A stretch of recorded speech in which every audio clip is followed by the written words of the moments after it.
Otra, entre los presupuestos que debilitan y menoscaban la vida familiar encontramos la ideología de género, según la cual cada uno puede escoger su orientación sexual sin tomar en cuenta las diferencias dadas por la naturaleza humana. ¿Se acuerdan que uno de los principios es que no hay naturaleza humana?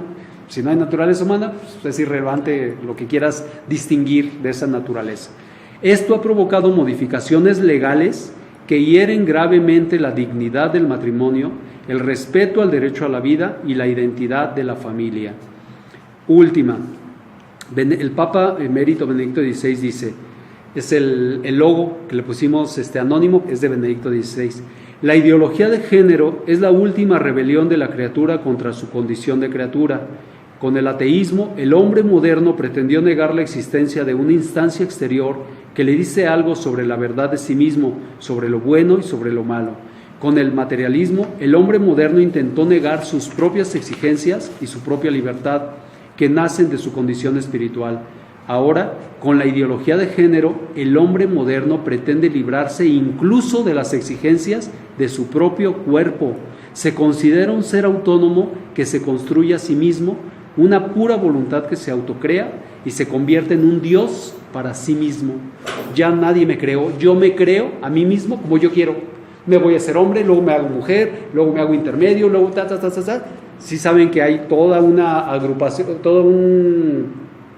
esta ideología, uno de sus puntos clave es esa gran diferenciación de orientaciones sexuales, que hay que ser muy respetuosos con esas personas, pero hay que ser muy firmes también en hacer ver los errores de esto, no atacar a las personas, atacar las ideas que están en el fondo de la confusión de esas personas. Se dice que hay L, que es ley, lesbiana, L, G, gay, T, transexuales, B, bisexuales, se fueron varias T's, transexuales, transvestis y transgénero. La B, bisexuales, la I, intersexuales, y ya le agregaron una Q, que se llaman queer, que son los que ni están de acuerdo con nada de lo anterior. ¿Qué son? No se sabe, no están de acuerdo con nada de lo anterior. Así está la gama. Otra vez vemos aquí, si se fijan bien. Perdona que te interrumpa. Sí. Es que me llegó justamente, a ver si quieres tú leérselos. Sí. Porque esto es un curso que van a dar. Échale, yo me quedé fría porque son unos nuevos nombres. Y esto, tú sabes que los jesuitas, la Ibero, está tomando una postura extraña, sí, que es de asustar. Si quieres leer. Sí, dice, la Cátedra Latinoamericana Ignacio Elacuria, sacerdote jesuita, de análisis de la realidad política y social de la Universidad Iberoamericana Puebla, invita a participar en el seminario permanente de la Cátedra Ignacio Elacuria 2019, Diversidades, Género y Derechos Humanos. Derechos humanos ante la violencia patriarcal y la heterosexualidad obligatoria. Pero chécate, cada día presentaron, a ver, menciónales, de acuerdo al día menciona. El día 17. Sí, perdón, no lo había visto. Yo casi me caigo muerta. El 17 de mayo, lesbofeminismo. 24 de mayo, ser lesbiana e indígena. 31 de mayo, afrolesbofeminismo. 7 de junio, transfeminismo. 14 de junio, teoría queer. 21 de junio, masculinidades. 28 de junio, avances y desafíos en materia jurídica en relación con las diversidades de género. Y sí, sesión de cierre. ¿Sí? ¿Qué estamos diciendo? Sí, estamos hablando variopinto de que hoy día incluso algunos sacerdotes o religiosos que son muy modernos o muy radicales o no sé cómo llamarles, también se están yendo por el lado equivocado. Así es. Sí, ya lo he escuchado, Sí. La Ibero, los jesuitas están tomando una postura extraña, digo no todos, pero estamos hablando de la Ibero. Sí. O sea, están dándole mucha fuerza a todo ese panorama que estamos haciendo. Sí, está invadiendo. Digo, es un ejemplo, es muy reciente, ¿no? Estoy diciendo que son conferencias que se están dando en estos días. Y así empezó la historia en España, en Francia, y ahora ya hay leyes que si te opones vas a la cárcel. Así de delicado está, Bueno, de una vez voy a comentar para que no se me olvide. Pedí en la oración al Espíritu Santo que esta y cualquier plática que demos no sé, con este tema, no sea de ninguna manera escuchada, porque esto se va a difundir, está grabándose, una confrontación con las personas. Esta es una lucha espiritual, es un combate contra un poder enorme que es el de Satanás, que por haber sido tan cercano a Dios y por su soberbia quiso ser como Dios y fue por él mismo se alejó de Dios. Esta lucha hay que cuidar que no sea contra personas. Todas esas personas que están confundidas, las que son lesbianas, gays, transgénero, etcétera, etcétera, etcétera, son criaturas de Dios y muchos fueron bautizados y bautizadas. Son hijos e hijas de Dios. Y al final veremos, con eso voy a cerrar, que el amor de Dios es fundamental para enfrentar esto. No lo vamos a poder enfrentar con violencia, ni con ideas mejores, más perspicaces. No, va a ser con el amor, con lo que se va a vencer. Y las vamos a convencer, esas mujeres, esos hombres, que muchos han sufrido muchas cosas, y sin justificarlos, explica por qué traen eso, por qué traen esas confusiones, esas inquietudes, esas tensiones internas, emocionales. Y bueno, con eso voy a cerrar, pero quería destacarlo ahora porque luego se me olvida. Pero es importante hablar con la verdad. O sea, el hecho de que los amemos no implica que digamos, no, están bien. No, hay que hablar de las verdades. E incluso no solo verdades, piensan que nuestra lucha de los católicos es una lucha exclusivamente espiritual y religiosa. No, es científica. Paso a un punto fundamental. Ayer escuché una prédica en la que se hace alusión a cuestiones científicas. Van a ver, se las comparto en resumen, van a ver qué interesante esto que les voy a decir, que estoy retransmitiendo, y lo pueden ustedes corroborar en páginas científicas. No les voy a decir que se metan al Vaticano, no, métanse a páginas científicas y van a corroborar esto. Tiene que ver con las diferencias que sí son reales entre hombres y mujeres, sí son reales y son independientes de que la ideología de género diga una cosa y los católicos digamos otra. No, eso está en nuestra carne, en nuestro cuerpo, en nuestro cerebro, en nuestras glándulas. Eso está. Explico rápidamente lo que escuché ayer y lo pueden confirmar en páginas científicas, insisto. Las mujeres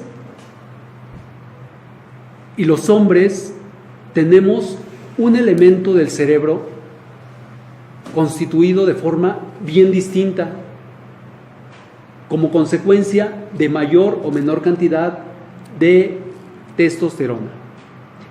La testosterona, cuando estamos en el vientre materno, hombres y mujeres, en los hombres se produce en mayor cantidad, porque esa testosterona va a producir luego los testículos, va a generar un cuerpo más musculoso, etcétera, que no significa de ninguna manera mejor que el de las mujeres. Eso es importante irlo aclarando, porque esas diferencias que hemos querido hacer ficticias han dado al traste con nuestra religión cristiana católica y han sido utilizadas por la ideología de género para decir, miren ustedes, siempre están hablando de los patriarcales y de los fuertes, los hombres, y las mujeres los débiles.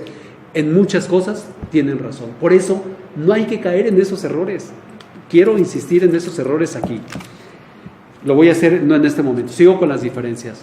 La testosterona, que es más abundante en el feto masculino, va haciendo que una parte que está conectando a los dos hemisferios cerebrales que tenemos, que se llama cuerpo calloso, la testosterona como que diluye el cuerpo calloso. Entonces, como los hombres generamos más testosterona, el cuerpo calloso es menos consistente, es menos robusto. Eso tiene las consecuencias que voy a platicar a continuación. Antes de eso, como las mujeres en el feto, en el vientre materno, producen menos testosterona, porque no tienen gónadas, etc.,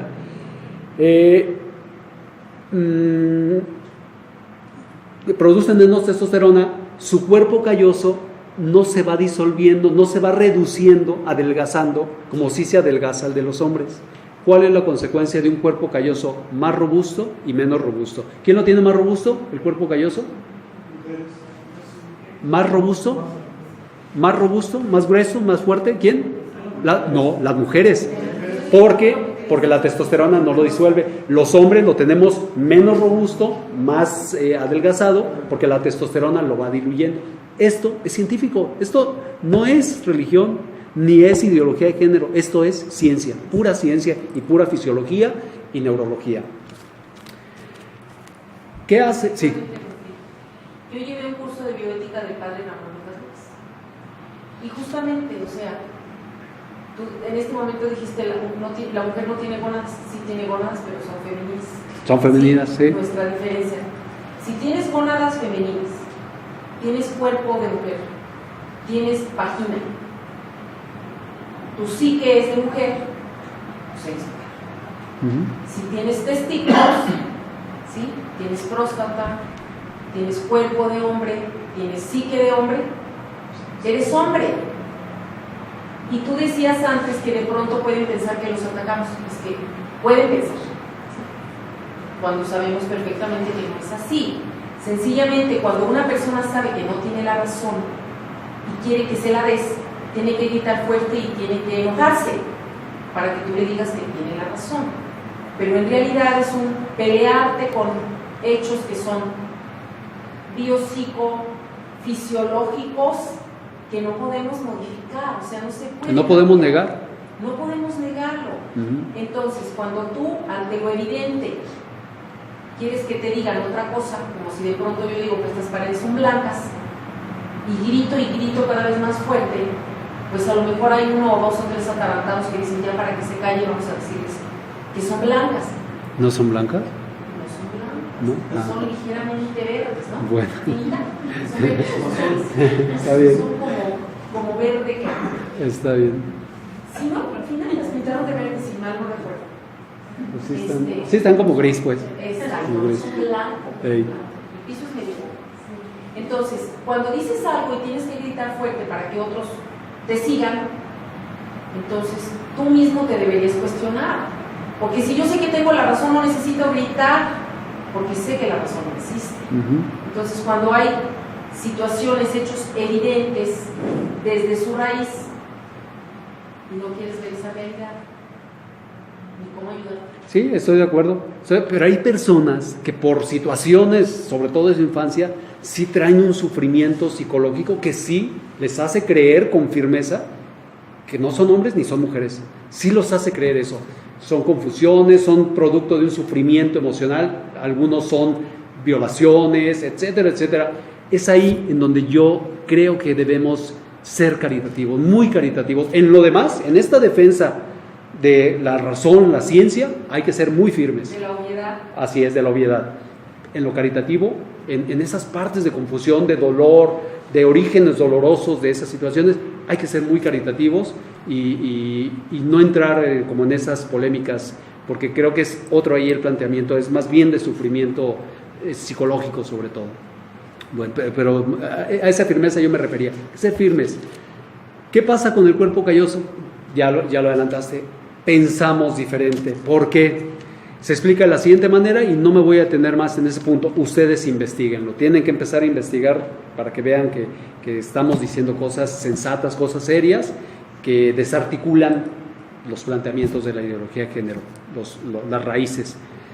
El cuerpo calloso más robusto de las mujeres hace que haya una hiperconexión entre sus dos hemisferios. Entonces su forma de pensar, sus pensamientos, sus emociones son hiperrevolucionadas y son muy activas y son muy lúcidas.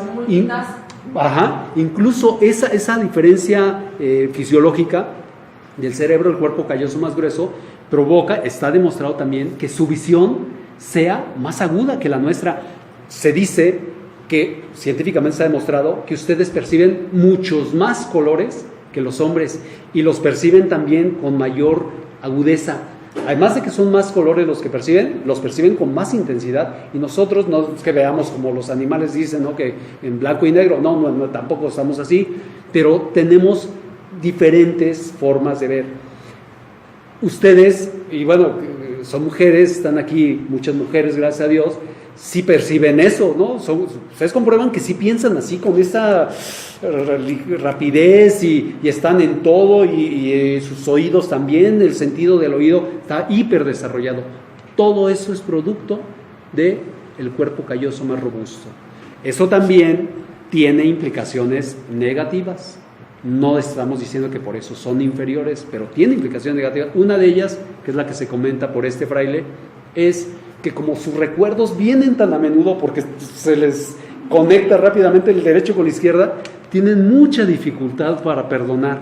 Se les complica perdonar porque aunque ya hayan perdonado, vienen otra vez los recuerdos y se les hace ahí un embrollo. Y como decía Santa Teresa de Ávila, pasa con la mente humana. Eso no solo es en las mujeres. Ella decía, la mente humana es la loca de la casa y ahí andamos vuelta y vuelta.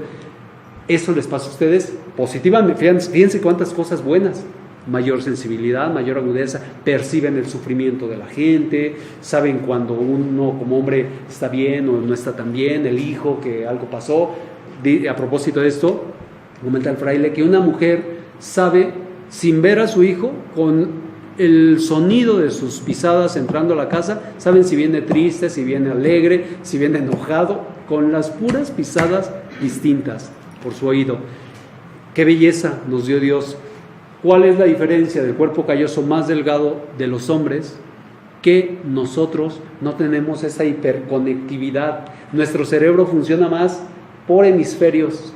Por eso somos así como más como directos, como que nada más podemos atender una cosa al mismo tiempo, como que no escuchamos muchas cosas que ustedes sí escuchan. Eso también nos facilita, por el lado del perdón, que a nosotros no nos regresen tanto los recuerdos y que cuando perdonamos, pues ya como que sí perdonamos. Sí nos pasa el que recordamos, pero se nos facilita el perdón. Esa es una de las muchas diferencias que hay entre hombres y mujeres con base neurocientífica, no con base religiosa ni con base ideológica, base neurocientífica, que es lo que se enseña en la bioética, ¿no? y en las neurociencias. Entonces sí hay muchas evidencias de las diferencias notables entre hombres y mujeres.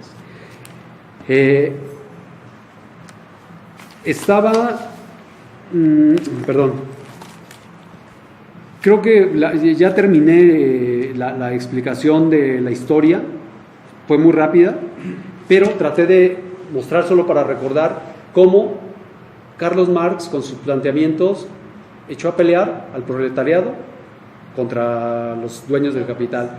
Lo mismo se está haciendo en la actualidad con la ideología de género, echar a pelear a las mujeres contra los hombres. Le insisten a las mujeres, usted ha sido explotada, usted ha sido explotado, usted ha sido explotada. Y entonces la mujer está enojada y la mujer está constantemente entrando en conflicto con el hombre, pero en honor a la justicia y a la verdad. Mucho hemos provocado los hombres con nuestros malos tratos, con nuestro machismo, y cuando dicen hombres machistas provocan mujeres feministas, tiene toda la razón quien diga eso. ¿Qué hay que hacer? Entre una de las muchas cosas, ya voy a pasar al tercer punto: no ser machistas. No ser machistas. Y para eso hay que autoconocernos, conocernos cómo funcionamos emocionalmente, psíquicamente, y ya vimos que nosotros no tenemos esa hiperconectividad, hablando otra vez de lo neurocientífico. Por lo tanto, el hombre los varones tendemos a ser muy egoístas. ¿Por qué? Porque tenemos la facilidad de enfocarnos en una meta y la queremos llevar a término a como dé lugar, pero eso hace que dejemos de ver a los demás. Eso hace que no veamos a mi mujer, que tiene sus metas también, que tiene sus objetivos, que tiene sus anhelos, y entonces yo estoy clavado en lo mío y no veo a mi mujer, no veo a mi hijo, no veo a mi hija. Si yo ya sé que eso me pasa por mi estructura neurocientífica, mi arquitectura neurocientífica, pues tengo que hacer cosas, aprender cosas para estar también al pendiente de la situación de mi mujer, de mi hijo, de mi hija, y mi esposa debe estar también con más facilidad al pendiente de su esposo, de su hijo, de su hija. Tenemos que poner remedio, sí. ¿Y como cuándo se saben eso?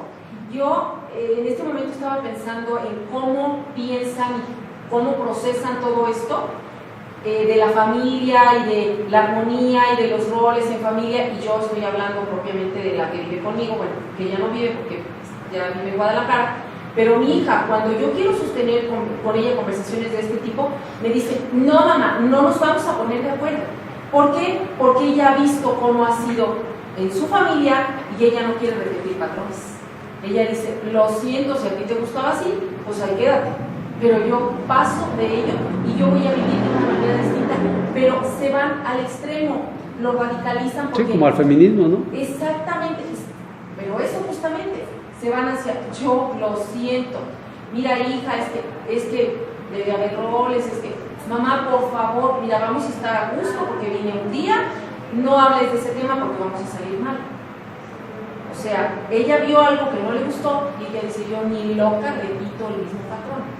Pero no es pensar, bueno, yo no quiero repetir ese patrón, yo puedo tener una relación distinta, pero con diálogo, se van al extremo. Sí, sí, claro. Y así están las generaciones hoy, los jóvenes, las chicas casaderas, así están. Sí. Por eso hay tanto divorcio. Pero el origen, el principal motivo, espero no haya sido en tu caso, sí fue actitudes impositivas de los hombres. Por eso debemos combatirlos directamente. Hay que educar muchísimo a los hombres. ¿Saben qué está pasando? Han escuchado en noticias últimamente, los últimos, a lo mejor 2 años, muchos feminicidios, mucha violencia intrafamiliar. ¿Saben? Yo tengo una teoría, poco se habla de esto. Digo, no es una teoría, más bien es una hipótesis. Ojalá pudiera desarrollarla algún día tal vez. Creo que esos hombres confundidos por las mujeres que se están como imponiendo, exaltando, nos da miedo y entonces la forma de reaccionar es la que siempre tenemos, violencia. Y están atacando muchísimo y matando incluso a sus mujeres, sus esposas. No podemos decir, no, que entonces volvamos a lo de antes, que la mujer se someta para que el hombre esté tranquilo. No. Tenemos que encontrar la fórmula. Creo que ya la tenemos. Es el amor filial, el amor fraterno, la ayuda mutua, la solidaridad en las actividades de casa, etcétera. Y eso es lo que nos enseña Cristo. Eso nos enseñó. Ámense unos a otros, como yo los he amado, y también ama a tu prójimo como a ti mismo. Entonces, creo que muchos de los roles, es un tema difícil, pero qué bueno que se tocó, muchos de los roles, tal vez si traigan todavía una cierta carga machista, esos hay que quitarlos, y quedarnos con los roles que sean justos, que sean saludables, que sean armoniosos y que además contribuyan al desarrollo de todas las personas de la casa, de la esposa, del esposo, de la hija, del hijo, de todas las personas de una familia. Eso es complicado, pero ya sabemos cuál es el camino. Si no entendíamos que el problema estábamos siendo los hombres, pues entonces nunca íbamos a dar con la solución. Pero el gran problema del auge del feminismo y de la liberación, de la ideología de género, es el machismo, es la violencia de los hombres. Eso hay que atacarlo de manera muy fuerte. Bueno, entonces la historia fue muy rápida y me paso. Déjenme ver qué hora es. 7:29, 15 minutos y dejamos, si alguien gusta, está prevista para 2 horas, 15, 10 minutitos más y que haya participaciones, por favor. Lo que trata de destruir la ideología de género y las soluciones. ¿Qué trata de destruir? Primero, cuando se dice no existe naturaleza humana, trata de destruir la fe. La fe se basa en la creencia de que somos criaturas, hijos de Dios también, pero que hay un creador por encima de nosotros. La ideología de género dice, no, tú te construyes a ti mismo. Ese es uno de los primeros ataques. Trata de destruir la fe. Por eso es que la religión es siempre atacada. No sé si sepan que Carlos Marx decía que la religión es el opio del pueblo, como que atonta a las personas y mucha gente se cree eso, que la religión nos atonta como si fuéramos mencillos los creyentes, los católicos más, ¿no? Son unos mensos. Yo he conocido gente muy talentosa católica, tenemos ejemplos de científicos, Louis Pasteur, Lumière, grandes científicos, hombres y mujeres también, que son católicos y que son muy inteligentes y que su religión no los atonta de ninguna manera. ¿Qué trata de destruir también? La conciencia del bien y del mal. nos introduce en lo que llama el Papa Benedicto XVI la dictadura del relativismo, es decir, que no hay nada bueno ni malo en sí, todo depende de cómo cada quien lo quiera ver. Pues yo creo que eso es bueno, pero alguien más puede pensar que eso es malo y se vale. Ya no hay verdades objetivas, verdades absolutas, verdades por encima de nosotros, y entonces eso genera confusión, porque una base de la educación, incluso del derecho penal que sanciona, es el bien y el mal. Si matas, tienes que ir a la cárcel. No puedo decir, no, pues, imagínense, podríamos justificar hasta los homicidios. No, es que pues lo mató y bueno, pues así somos los seres humanos. Para mí no está mal. Imagínense un juez relativista, un juez que dije, no, pues para el Ministerio Público está mal, para la defensa está bien, pero bueno, pues yo creo que me voy por el lado del defensor. No, debe haber. ¿Sí? Pues sí, está avanzando también el relativismo. Entonces se ataca el bien y el mal. Y se ataca la autoridad. Se ataca la autoridad. Uno de los puntos principales es: los patriarcas nos han traído a este mundo de sufrimiento, de explotación. La autoridad, vamos a destruirla. Nos quieren llevar a la anarquía, que ya no hay autoridad. Se entiende que autoridad es autoritarismo, como si fuera siempre la autoridad ejercicio abusivo del poder. Y eso no es verdad. En todas partes se necesita autoridad, incluso se necesita autoridad con uno mismo, un señorío. Yo necesito saber autocontrolarme, porque si no, le doy rienda suelta a mis impulsos más básicos, más primarios, voy a hacer todo tipo de desmanes en perjuicio de mi prójimo. Se necesita autoridad, incluso con uno mismo, un señorío. Por supuesto que también con las personas. ¿Qué le quieren enseñar a los niños? No, tu papá ya no es la autoridad, mira, él fue, los hombres han sido los causantes del sufrimiento de la humanidad y de tu pobre madre y tal. Y en muchos casos es verdad, pero no en todos los casos, no podemos generalizar, y entonces le quieren restar autoridad al hombre. Sí. Por el bautismo somos sacerdotes, profetas y reyes, pero reyes para reinar justamente sobre eso, ¿sí? Sobre nosotros mismos, ¿sí? Para no volvernos esclavos de nuestros vicios. Ahora soy reinas con la gracia de Dios. Claro. Que no me deje de su mano. El sacerdocio, el ser profetas y reyes es para hombres y para mujeres. Sí, claro. Son reinas, exactamente. Sí. Y el problema es que otra vez, plantándonos en la realidad, pues hemos visto que sí hay abusos de autoridad en muchas familias, en muchas personas, en muchas sociedades, y también nos pesa mucho los abusos de la autoridad política. En México tenemos mucho ese problema y por lo tanto todo lo que sea autoridad nos suena como algo negativo, ¿sí? Pero eso, ¿cómo se recupera? Bueno, termino y paso a las soluciones. Se lucha contra Dios creador, se lucha contra el bien y el mal, se lucha contra la autoridad y se lucha en suma contra el amor. Se quiere destruir el verdadero amor en aras de un amor falso, ficticio, superficial, que es el de que cada quien haga lo que quiera y se una con quien quiera y tenga el tipo de relaciones que quiera. En aras de ese amor falso se destruye el verdadero amor. El amor verdadero es aquel que implica lo que sabemos muy bien las personas que practicamos el catolicismo, no las que sabemos catolicismo, las que sabemos y practicamos el catolicismo. Y con muchos sacrificios. ¿Cuál es una de esas características? El sacrificio. Todo en esta vida, hasta la más pequeña decisión, implica sacrificar algo. Si me voy de vacaciones a tal hotel o a tal hotel, implica sacrificar, a lo mejor bajar la calidad de mis vacaciones y gastar más o menos dinero. Una decisión, hasta de esas triviales, implica sacrificios. No se diga tener una familia. No se diga estar con mi esposa o con mi esposo en una enfermedad difícil. Hay muchos sacrificios que hay que enfrentar en la vida, necesarios. Yo he hablado ya en otro momento del sufrimiento innecesario, no me detengo, pero hay sufrimientos innecesarios, pero los que Dios nos pide, todos son sufrimientos necesarios. ¿Cuáles son esos? En los que construimos un reino de amor. Si yo tengo que estar firme, fuerte, renunciar a muchas cosas, renunciar a placeres por mantener la unión con mi esposa, la unión moral, la unión sexual, la unión espiritual con ella, renunciando a lo mejor a estar con otras mujeres.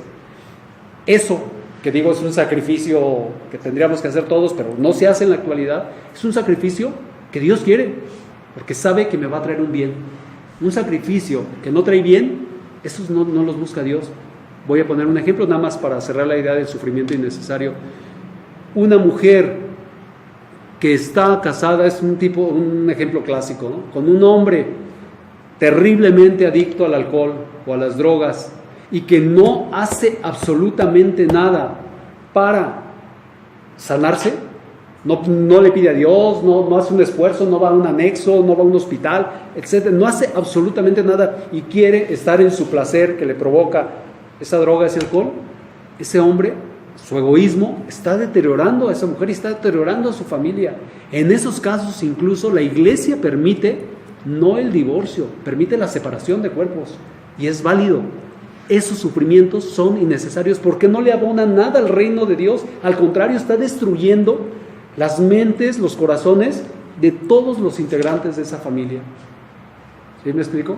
Hay sufrimientos innecesarios, pero los que pide Dios siempre son aquellos que van a traer un bien. Una madre, un padre que se desvelan con su hijo, con su hija enferma, eso le abona, le trae bien a la familia. ¿Vale? Mérito. ¿Sí? Es para el agrado no solo de Dios, para el bienestar de la familia, por supuesto que sí. Esos sufrimientos hay que vivirlos cuantas veces sea necesario. Cuando yo soy un egoísta y digo, no, yo para qué, mejor por eso no tengo hijos, me voy a privar incluso de esas experiencias que pueden parecer como difíciles, complicadas, pero que cuando las hemos pasado, quienes las hemos pasado, nos dejan satisfacción. Son de los momentos que a lo mejor uno más recuerda, que estuve con mi niña durante 3 noches con fiebre, ahí poniéndole los trapitos, con el medicamento, estando al pendiente de ella, que el vómito, etcétera. Ahora me acuerdo, digo, qué bonito. Y recuerdo la sonrisa de mi hija que me decía, gracias papá por estar conmigo. Eso es privarnos de felicidad. A través del sufrimiento dirían, ¿qué masoquista? No es masoquismo, no lo estamos buscando, pero cuando se presenta hay que enfrentarlo. Entonces, soluciones. Las ofensas a Dios creador, es decir, el ataque de la ideología de género a Dios creador, al no reconocimiento de que hay un ser que nos creó y que nos creó además por amor, para nuestro bien. ¿Cuál es la solución? Una fe sólida en la que utilicemos no solo el espíritu, también la razón. Decía San Agustín, ¿por qué no es válido creer aquello que puedes saber? Es decir, si las enseñanzas de Cristo se pueden entender con la razón, yo no tengo por qué decir, no, yo lo creo aunque no lo entienda. No, si lo puedes entender, entiéndelo. Y con tu razón lo entiendes. Ya lo que no se puede entender, que creo que son muy pocas cosas las que no se pueden entender, entonces sí, doy el salto de fe. Señor, creo en lo que tú me estás diciendo. Pero hasta la Eucaristía tiene una explicación racional. Ya no se alcanzan las profundidades del misterio del amor de Dios manifestado en la Eucaristía. Doy el salto de fe, pero necesito emplear mi espíritu, pero también mi razón, para comprender lo que alcance a comprender. Así me enteraré quién es Dios en verdad, por qué me creó, por qué estoy aquí, para qué estoy aquí. Y cuando yo empiezo a entender eso, cualquier cosa que me vengan a decir de la ideología de género o de cualquier otra ideología, no me va a hacer mella, no me va a perjudicar. ¿Por qué? Porque yo estoy convencido que hay un ser creador, amoroso, que me hizo por algo y para algo, y estoy agradecido con Él por haberme hecho y por seguir y por mantenerme la vida y la salud cada día. Cuando conozco a Dios, cae por tierra todas esas ofensas de que no hay un Dios creador. Claro que sí lo hay. Nuestra propia naturaleza nos explica, con todas las potencias que tenemos, con esas cualidades de ver ciertas cosas, de escuchar los latidos del corazón, cómo funcionan los pulmones, el hígado, toda esa perfección de nuestra fisiología, de nuestras emociones, de nuestro cerebro, etc. Toda esa perfección nos habla de Dios. Es una de las vías de las que habla Santo Tomás de Aquino, una de las 5 vías, conocer al Creador a través de sus criaturas, no al revés, no decir, no, yo solo las criaturas, porque cuando nos quedamos en las criaturas, dice San Pablo claramente en la carta a los Romanos capítulos 1 y 2, cuando nos centramos en las criaturas olvidando a Dios, empezamos a decaer. Y San Agustín decía, el pecado es un excesivo amor de sí mismo hasta el desprecio de Dios. Cuando nos amamos excesivamente y nos centramos en nosotros, hasta de Dios nos olvidamos y Dios nos enoja. Dios se entristece porque sabe que vamos a sufrir. Y de hecho, sufrimos muchísimo. Y mucha gente sufre cuando se aleja de Dios. Solución entonces para enfrentar el ataque de la ideología de género a Dios creador, fe, una fe fuerte, que pase por el uso del espíritu, pero también de la razón. Segundo ataque, relativismo moral, que no haya conciencia del bien y del mal. La solución muy, muy concreta a esto, otra vez, es el conocimiento de Dios, la fe, el conocimiento de las ciencias. Vean cómo me valide las ciencias, aprovechando que lo escuché ayer, para explicar que sí hay diferencias entre hombres y mujeres. Si yo no hubiera sabido eso, ¿cómo defiendo solamente con argumentos religiosos que somos diferentes? No, se necesitan otro tipo de argumentos que también convencen. Por lo tanto, necesito estudiar ciencias, necesito estudiar la ética, necesito estudiar filosofía, lo más que pueda. No les estoy diciendo que se metan a la universidad, no, pero no sé, es más, no se necesita ir a la universidad, uno escucha audios, estudia la Biblia, el catecismo, y ahí está plagada, plagada no es una adecuada palabra, está llena, colmada de teología, de filosofía, de ciencia, de ética, y aprendo, y puedo entender mejor lo que está sucediendo para ser feliz y proteger a mí, a mi familia, a la sociedad de estos ataques. Entonces, para para contrarrestar el relativismo moral, fe, otra vez, conocimiento de ciencias, filosofía, ética, y algo fundamental, la corrección fraterna. Si yo, por utilizar una palabra que está de moda, que le dicen la palabra bandera, una de las palabras bandera, como que le está sirviendo la ideología de género, que es la tolerancia, que es un falso amor. Conmigo no te metas, yo soy así, punto. No. Hay que utilizar la corrección fraterna, decirle a las personas, en casa, fuera de casa, donde sea, lo que está bien y lo que está mal. Haremos enfadar a muchas personas, se enojarán. Si lo hacemos fraternamente, es corrección fraterna, con amor. Si lo hacemos con delicadeza, con inteligencia, posiblemente no levantemos ámpulas. Pero aunque levantáramos ámpulas, hay que hablar de la verdad. Dice Cristo en el Evangelio de San Juan, la verdad los hará libres. Y esa libertad es real, es una libertad que nos debe llevar a decir las cosas como son, aunque suframos persecuciones.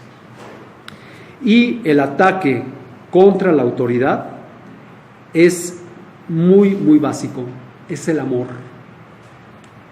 Cuando se ejercita o se ejerce bien la autoridad para el bien de los demás, no para el provecho propio, eso no es autoridad, eso es abuso de autoridad. Cuando se utiliza bien la autoridad, se ejerce bien en mi casa, en mi familia, en mi sociedad, en donde yo ande, en mi trabajo, en mi ambiente social. Cuando se utiliza bien la autoridad con amor, eso hace que nos ganemos precisamente una cierta autoridad moral, que la gente diga, bueno, ese hombre, esa mujer, lo que dice, lo que hace, no le hace mal a nadie. Todo lo que hace con autoridad, lo hace para bien de los demás. ¿Qué le podemos reprochar? En el fondo, una autoridad guiada por el amor siempre va a ser exitosa, siempre va a llevar algo bueno y va a ser poco o nulamente criticable por los demás. Perdón, sí. Dice el Catecismo de la Iglesia Católica que toda autoridad viene de Dios. Toda autoridad viene de Dios, así es. ¿Sí? Cuando se ejerce así, Dios, ¿qué hizo? Si vemos el ejemplo de Cristo, cuando ejerció autoridad, todo era para bien. Cuando expulsó a los, incluso que lo hizo con una autoridad muy, muy, muy rígida, estricta, pero con amor, que expulsó a los comerciantes del templo. Un sacerdote en una confesión me hizo ver lo siguiente. Fíjense qué importante esto, ¿eh? Si ustedes ven ese evangelio, está en San Lucas, está en Mateo, si no mal recuerdo, y creo que en San Juan no, está en los sinópticos, Lucas, Mateo y Marcos. Si ustedes revisan ese pasaje en los 3, se van a dar cuenta que Jesús, lo único que arrojó al suelo fueron los bancos con monedas, el dinero. Pero las palomas, los animales, no los tocó. Fue delicado con los animales y con las personas. Arrojó el dinero al suelo. Esto tiene un simbolismo muy fuerte, un significado muy fuerte. Para Dios, las personas, los seres vivos, somos sagrados, porque Él nos hizo y nunca nos va a lastimar. Seamos así en el ejercicio de la corrección fraterna, siempre con amor, con el mayor amor. De ese evangelio me encanta la frase que dice: el celo de tu casa me devoró. Ajá, un celo fuerte, un enojo, pero no lastimó. Yo te voy a defender, sí, sobre todo. Pero no lastimó a personas ni animales, solo el dinero lo echó. Esa delicadeza debemos tener. Yo tengo amigos conocidos que son, se autodenominan homosexuales, y creo que el trato amoroso, delicado, respetuoso que yo he tenido con ellos ha hecho que yo me gane su respeto, y que tengan consideraciones conmigo y que sepan que lo que yo digo no es para atacarlos, que es siempre con la mejor intención. Y bueno, cierro con una idea importante y con una lectura para que comprendamos, para que seamos empáticos con las personas que están confundidas por la ideología de género, que no ataquemos a las personas, que ataquemos, que nos defendamos, que confrontemos la ideología en sí, no a las personas con todo nuestro amor y delicadeza. Ayer, leyendo un libro sobre la evangelización de los católicos, entendí por primera vez, después de 47 años que tengo de vida, gracias a Dios, por qué la Eucaristía es fundamental. Sin Eucaristía, todo lo que hemos dicho, todo el amor, la fe, sin Eucaristía se va vaciando, se va diluyendo. ¿Por qué la Eucaristía es el centro de la Iglesia católica y de las enseñanzas de Cristo? Porque eso que fue una ejecución primera, así vista en frío, en el Calvario de Cristo, una ejecución desastrosa, criminal, dolorosísima a manos de los romanos, Cristo, con su amor y su obediencia a su Padre, entregando su propia vida para nuestra salvación, no nada más para salvarnos de los pecados, sino para que entráramos en esa vida de Dios desde esta tierra.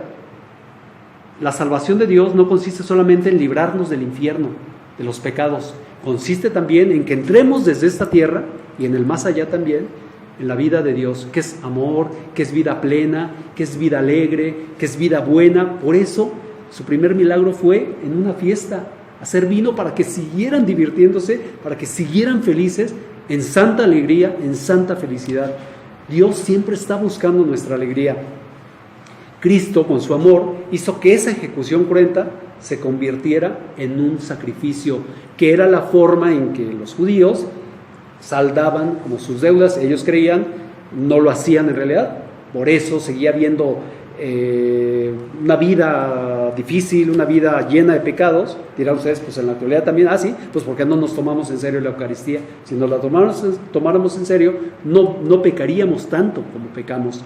Entonces Cristo, con su amor, nos salva del infierno, de no pecar, nos ayuda a no pecar, pero también nos mete en la vida de Dios desde esta tierra. No sé si me estoy explicando. Sí. Así convierte una ejecución cruenta, criminal, en sacrificio. Pero no se quedó en la cruz Cristo, ya lo sabemos, resucitó. Y entonces lo que era ejecución pasó a ser sacrificio por el amor, y por el amor también de Dios, que quiso demostrarnos que sí era Dios verdaderamente y que tenía el poder de recuperar la vida. Por ese amor viene la resurrección, y la resurrección convierte el sacrificio de la cruz en sacramento. Por eso, cuando vamos a recibir el cuerpo y la sangre de Cristo, que ojalá lo hagan con la mayor frecuencia posible, no estamos comiendo al Cristo que estaba en la cruz, estamos comiendo al Cristo resucitado, al Cristo santo, bendito, poderoso, glorioso, que hace que su poder, sobre todo el poder de su amor, que es inmenso, se nos comparta y tengamos fuerza para enfrentar muchísimas cosas. Vi el domingo me dio tanta alegría, se me derramaron algunas lágrimas de emoción, pero de alegría de ver el poder de Dios en 2 personas en la misa de San Agustín. Un hombre de no sé cuántos años, estabas ahí, ¿no? El domingo, ¿no fuiste con tu esposa? No. A tu esposa sí la vi, Perdón que te hable de tú, pero somos de la edad. Bueno, a lo mejor tú más joven, ¿verdad? No. Bueno, ahí vamos, está bien. Bueno, está bien. Pregúntale a tu esposa, yo creo que ella se fijó también porque fue muy llamativo.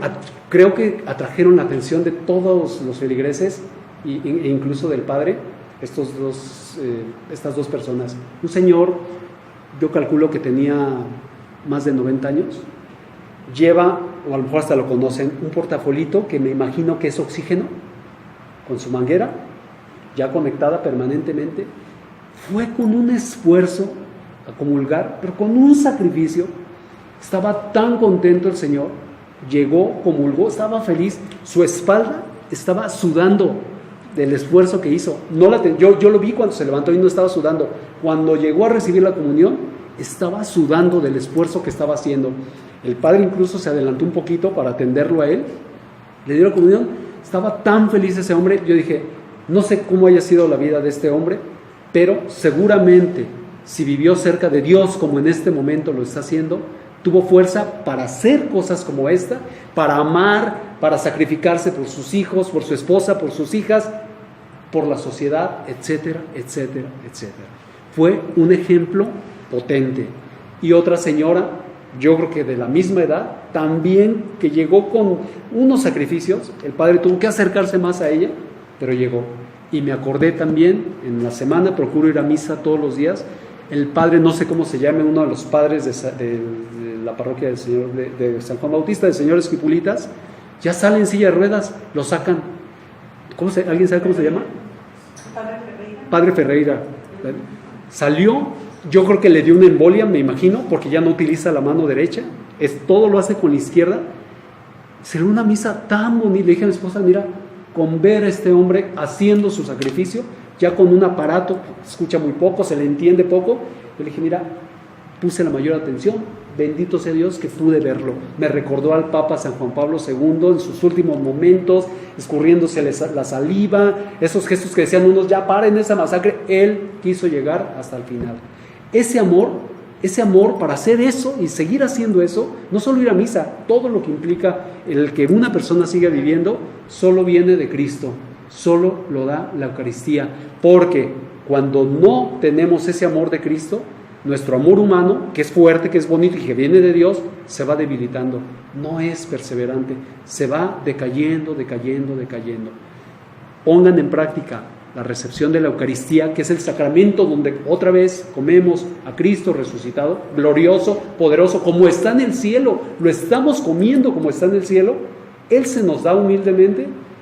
Eso es lo que nos permite amar como tenemos que amar, incluso a estas personas que están metidas en esta ideología y que están sin saber, o tal vez algunas sí sabiendo, pero con cierta ceguera, queriendo o haciendo daño a muchas personas y a muchas familias. Oremos también por esas personas. Y quiero cerrar, perdónenme que me extendí, pero si quieren que haya participaciones, con mucho gusto. Quiero cerrar con la lectura de los puntos principales más destacados para destacar la misericordia que debemos tener con todas las personas y más con las que atacan a Dios, que estoy seguro que Dios las ama y les está diciendo, vuelvan a mí, la vida no es así, yo las amo, quiero que estén bien.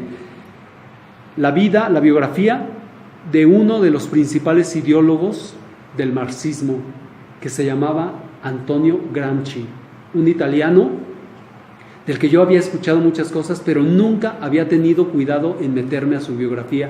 Hoy lo hice y me llevé sorpresas y comprobé lo que he venido comprobando a lo largo de mi vida, que muchísimas personas que ofenden a Dios, que atacan a los demás, que atacan a su prójimo, que incluso se atacan a sí mismas, que a veces atentan contra su propia vida, muchas de esas personas hay una explicación, a veces hasta una justificación de sus actitudes, de sus conductas, de sus comportamientos. Es el sufrimiento tan grande que enfrentaron y en el que no hubo personas que mostraran misericordia hacia ellas. Por eso es importantísimo que seamos misericordiosos para que el amor de Dios se difunda como Cristo lo quiso hacer, dando su vida. Eso debemos hacer nosotros, dar nuestra vida. Y la vida no es solamente ponernos en una cruz, también es perdonar al que nos ofende, orar por nuestros perseguidores, perdonar a nuestros enemigos. Esas cosas tan difíciles, casi que nos suenan, rayan en la locura, que nos enseñó nuestro Señor Jesucristo y que si somos cristianos las debemos practicar. Y algo que nos ayuda a ser muy misericordiosos es conocer la historia de las personas. Escuchen la historia de este hombre que participó en la ideología marxista, que hizo mucho daño. Van a entender por qué él y muchas personas en situaciones parecidas hacen lo que hacen, y eso nos va a ayudar a orar por ellas, a ser misericordiosos y a perdonarlos y a pedir a Dios que los ayude en todo. Fíjense bien, Antonio Gramsci se llama. Dice: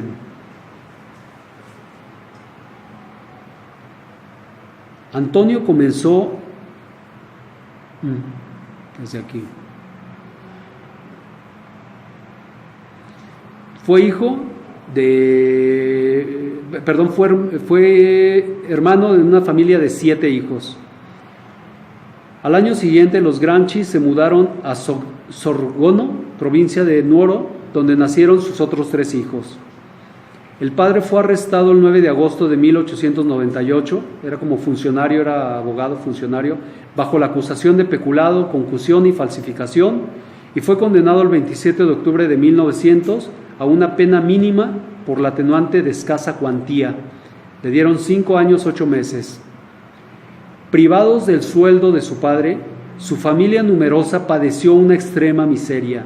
Y entonces Antonio, cuando apenas tenía 3 años, imagínense un niño de 3 años, sufrió una caída de cuyo traumatismo le quedó como secuela una deformación de la columna que le impidió crecer, de modo que su altura adulta no llegó a superar el 1,5 metros. Otra versión del hecho es, sin embargo, diferente. Según la autopsia realizada a sus restos y los datos que ofrece la Casa Museo de Antonio Gramsci en Gilarza, el trastorno sería en realidad una tuberculosis osteoarticular que impidió su crecimiento normal y habría afectado sus pulmones poco antes de su muerte. Antonio comenzó a asistir a la escuela primaria a los 7 años y la concluyó en 1903 con las máximas calificaciones, pero la pobreza de la familia le impidió inscribirlo en la enseñanza secundaria, ya que debía contribuir a la economía doméstica trabajando en la oficina de catastro por 9 liras al mes, el equivalente a 1 kilo de pan al día. Trabajaba 10 horas por día removiendo, él lo dice, registros que pesaban más que yo, y muchas noches lloraba a escondidas porque me dolía mucho el cuerpo. Era pequeño de estatura por la enfermedad. Luego, cuando ya logró entrar a una universidad con beca porque era muy estudioso. Escuchen lo que dice uno de sus profesores. Dice: la preocupación del frío, lo dice él todavía, la preocupación del frío no me permite estudiar porque paseo en la recámara para calentarme los pies, o debo de estar totalmente cubierto porque no logro aguantar la primera helada. Su pobreza seguía. Sus opiniones políticas en aquel tiempo solo consistían en una genérica adhesión a las ideas socialistas, originadas en un fuerte resentimiento por las injusticias que había padecido y que había visto cometer en la región de Mezzogiorno y particularmente en Cerdeña, afectada por los retrasos en las decisiones políticas y económicas que tomaban los del continente, etc. Toda su vida fue de sufrimiento. Le hablan del socialismo, le dicen que eso va a igualar a los pobres con los ricos. Él dice: de aquí soy. Y se metió a fondo. Esta es la historia de muchísimas personas. Las personas que yo he conocido con confusiones sexuales han sufrido, muchas de ellas, violaciones sexuales, han sufrido terriblemente maltratos infantiles, desde el punto de vista sexual sobre todo, y eso les ha causado un deterioro en su comprensión de la sexualidad.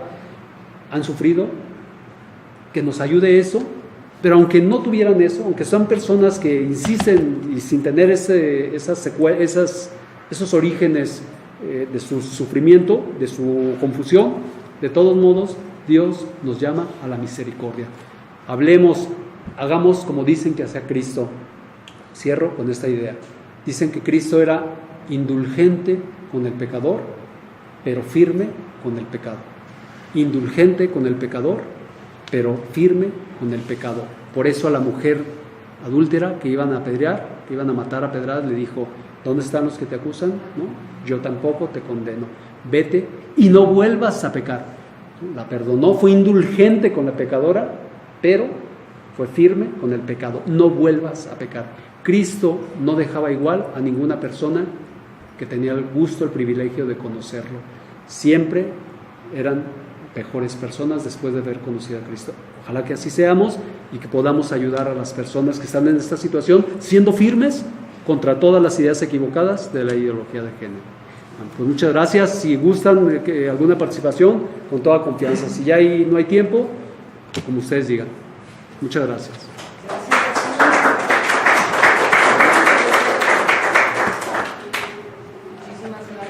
Contrario. ¿Alguien quiere comentar, preguntar algo?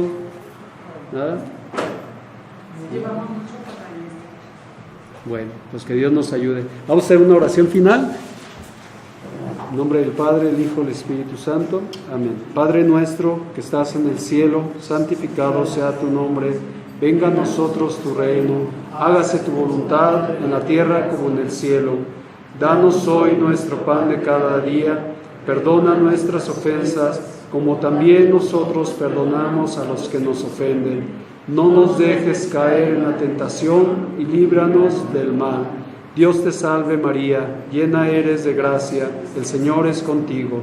Bendita eres entre todas las mujeres y bendito es el fruto de tu vientre Jesús. Santa María, Madre de Dios, ruega por nosotros pecadores, ahora y en la hora de nuestra muerte. Amén. Gloria al Padre, y al Hijo, y al Espíritu Santo, como era en el principio, ahora y siempre, por los siglos de los siglos. Amén. En nombre del Padre, del Hijo y del Espíritu Santo. Amén.